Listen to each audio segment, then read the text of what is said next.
Many years ago, when I first started training, there was only protein and creatine available. That was it.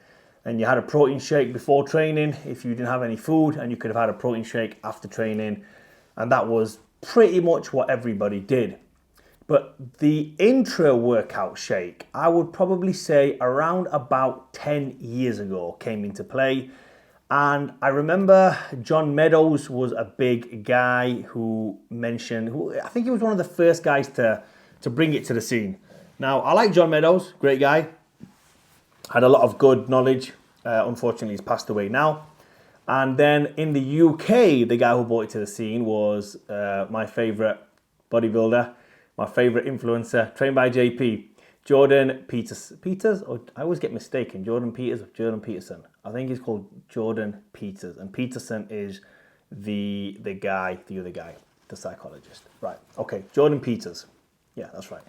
So he's got his Intra workout now, which is like the craze. And you go to the gyms now when you see guys walking around, even girls, 2-litre bottle of water, full of fucking protein, full of carbs, full of everything, just to get themselves through this grueling fucking workout that they're going to do for the next 2.5 hours. Now, the 2.5 hour time frame, I ain't got an issue with that. I train long as well, very slow, take my time. But one thing that I am dead against it, and that is having anything, especially protein and all this Vitargo and waxy maize starch and fructose and all this shit in a fucking drink that looks like a post-workout shake whilst you're fucking training. Now, when you're training, you need insulin to be low and you need growth hormone to be high. Now, I know a lot of bodybuilders, they jab insulin before they train. They also jab growth hormone before they train. Why they do that, I ain't got a fucking clue. There's got to be some science behind it. But then again, 2 years ago, we now know that science doesn't exist either. But that is another video. And if you still believe in science after watching what happened 2 years ago, then God help you. Because you're going to need to find God. Because science definitely don't exist after what happened. Again, like I said, another topic. I don't want to go too off track. But the point I'm trying to say is this. We all know one thing. When you are training, you want your blood in your muscles. That's what you want. That's what you want. Let me explain to you one thing as well, which most people don't understand. When you are, let's say you're doing a bicep curl. Now, we've got the weight in our hands, and let's say we're curling it. Now, the valve, let's just call it the valve over here. We're just going to call it the valve. It blocks off over here for it to tense, and this one blocks off. So oxygen cannot actually, oxygenated blood cannot travel. I'm getting very scientific, you know, now, fucking aren't I? But just bear with me, Oxygenated blood can't travel in that muscle. So the more you pump it, the more you get that lactic acid. And we know what lactic acid is. It's a build-up of something. I can't remember what it is. But it's basically no oxygen there. And then the second you put the weight down, oxygenated blood travels through and you think, oh, that's amazing. It's an amazing feel. So when people say I'm actually pumping blood into my muscles, that's not what you're doing. When you lock your muscles, the blood that's in there cannot leave, and the blood that's in there, the blood that's in there cannot leave, and no blood can go in there because it's locked off. Hence why you can't do that forever, and you get that lactic acid build up because it needs oxygen. It needs to be cleared out. It needs to be flushed out. The muscle needs to be flushed. That's why we get lactic acid. Anyway, so we all know when we're training, we want our blood around, repairing the muscles as we're training to do all the properties it's supposed to be doing at that time, okay? Now, when we eat something, the blood goes to the stomach and it's trying its best to digest it.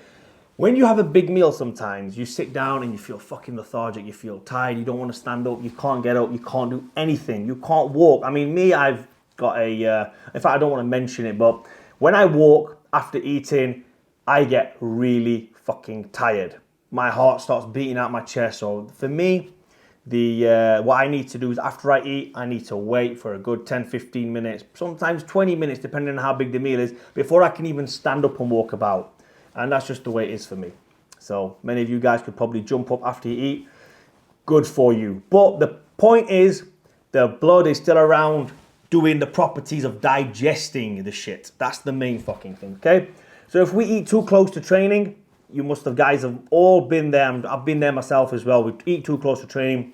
We go in, we do a couple of sets. We just can't get that pump. That pump just isn't there because the food is still in our stomach. So until the body doesn't finish what it's doing with the food in our stomach, it can't then go to the muscles to try and repair that and give you the pump. It can't do it. Can't do two things at once. Or if it is doing two things at once, it's not maximizing either or. That's what we want when we're training. So intro workouts for me, they don't make sense scientifically, if you want to call it that. They just don't fucking make sense.